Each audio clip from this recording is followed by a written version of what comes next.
Hello, good morning.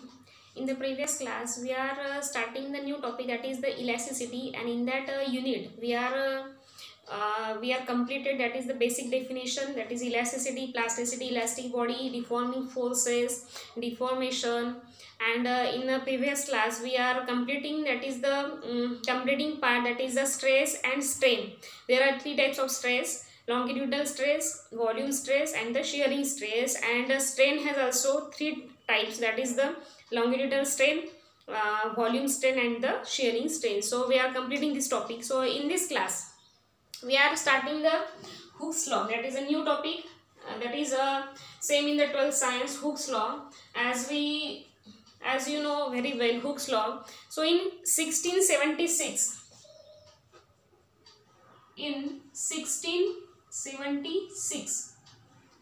okay, so in 1676, Robert Hooke, this is the name of scientist, Robert Hooke. So Robert Hooke discovered a linear relationship between the stress and the strain. So the relationship is called the Hooke's law. For the material, the law is true up to a certain maximum stress and is called the elastic limit of the material. So this law may be stated as, for the stresses, statement is, for the stresses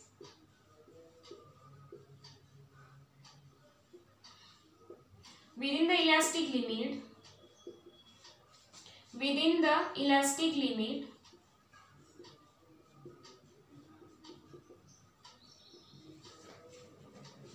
stress is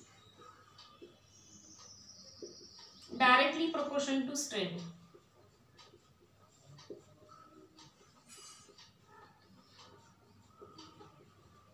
Directly proportional to the strain.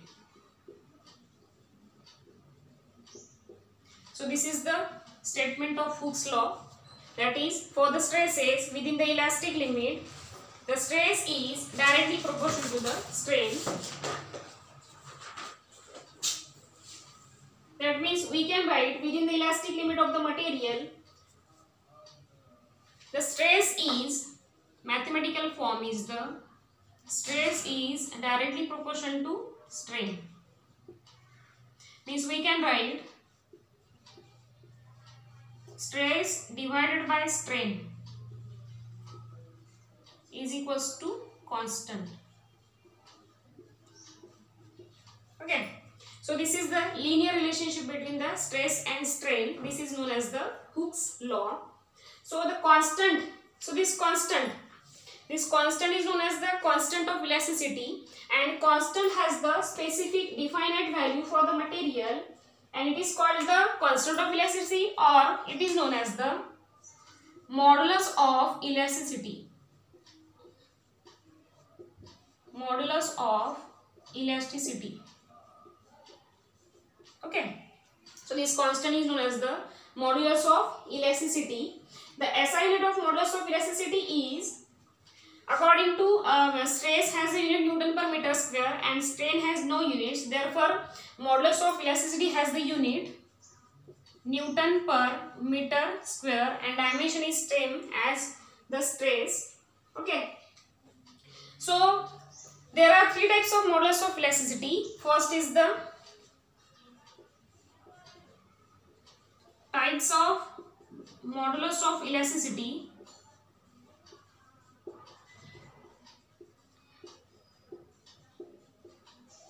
First is the Young's modulus.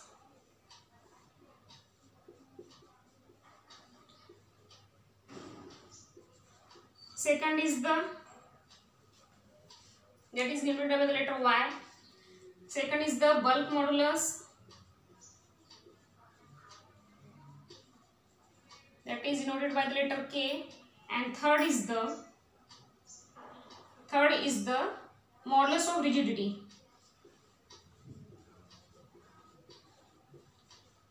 Modulus of rigidity, and that is named by the letter eta. So these are the three types of stress, three types of modulus of elasticity. That is, the first one is the Young's modulus, that is denoted by the letter capital Y. Second is the bulk modulus, that is the K, and third is the modulus of elasticity. So let's start first Young's modulus. So what is the Young's modulus?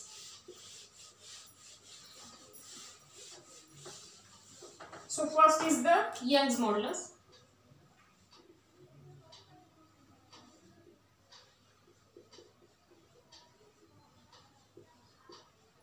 That is Y.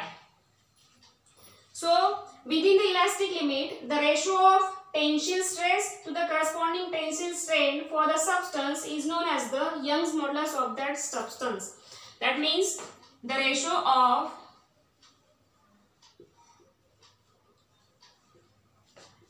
tensile stress, that is known as the longitudinal stress,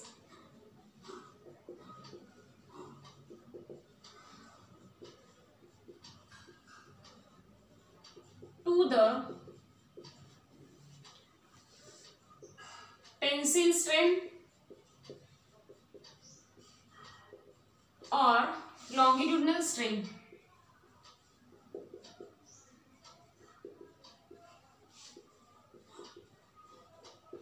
And here one important sentence, within the elastic limit.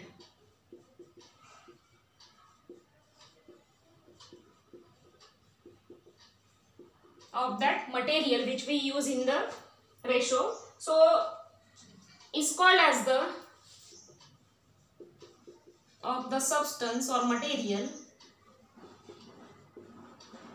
is called as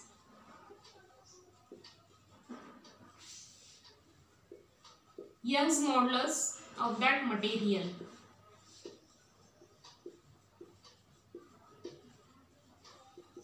Of the substance. So therefore Y is equals to the ratio of tensile stress or longitudinal stress divided by tensile strain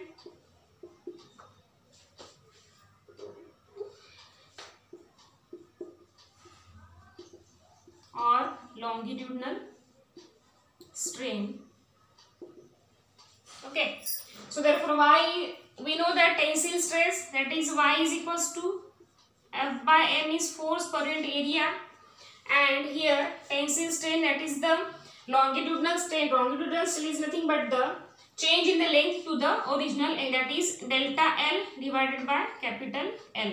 So therefore Y is equals to, we can write after solving, that is F, this can be goes to numerator side, that is capital L into A into delta L.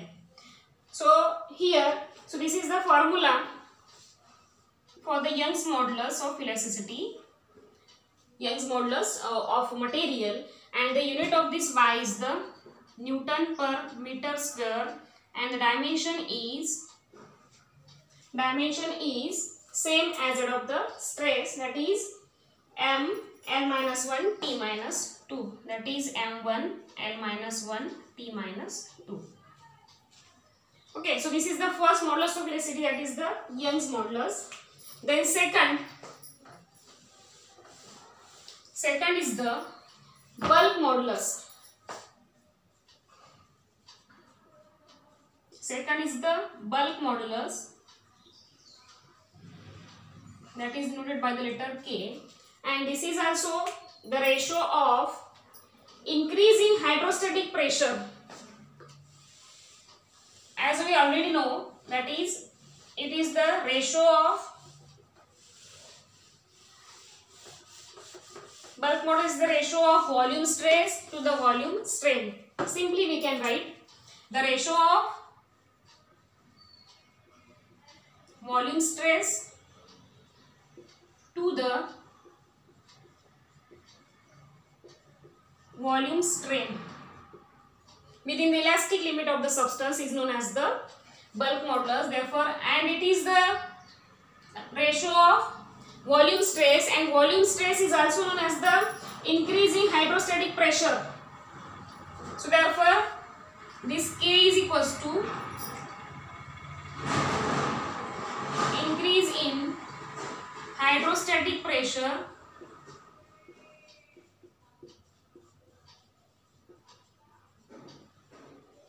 to the volume strain.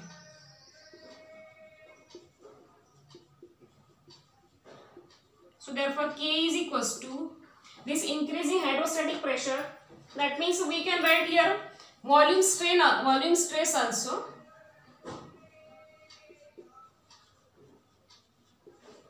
Okay, increasing hydrostatic pressure or volume stress to the volume strain. So therefore this K is equals to force per unit area and divided by delta V by capital V. Here delta V is the change in the volume and the V is the original volume. This is the force acting on the material and this is the area of cross section. So therefore K is equals to Fv divided by delta V into A, and this can be written as the minus V into dP by dV. Here delta V is the change in the volume, V is the original volume, and this Fv, F force per unit area, that is the increasing hydrostatic pressure, we write here dP. dP is the increasing the hydrostatic pressure. So here bulk modulus has a negative value because when there is an increase in pressure, when we apply a force, there is an increasing pressure. That means therefore negative sign. Then third one is the modulus of rigidity. We will see in the next class. Thank you.